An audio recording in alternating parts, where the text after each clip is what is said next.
Club বিশ্বকাপ জিতে Manchester সিটির ইতিহাস। 2008 সালে ম্যানচেস্টার ইউনাইটেড, 2009 সালে লিভারপুল এবং 2021 সালে চেলসি ক্লাব বিশ্বকাপের শিরোপা জিতেছে।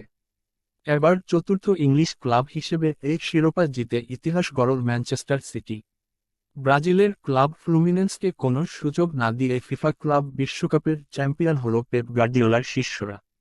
শুক্রবার 22 ডিসেম্বর রাত 12টায় জেদ্দার কিং আবদুল্লাহ স্পোর্টস সিটি স্টেডিয়ামে মাঠে নামে ম্যানচেস্টার সিটি ও ফ্লুমিনেন্স।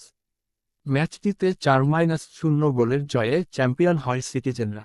দলের হয়ে জোড়া গোল করেন আর্জেন্টাইন তারকা হুলিয়ান আলভারেজ, আর একটি গোল করেন ফিল ফোডেন। অপর গোলটি ছিল আত্মঘাতী। ম্যাচের শুরুতেই আর্জেন্টাইন তারকা হুলিয়ান আলভারেজ সিটিজেনদের লিড গোল এনে দেন।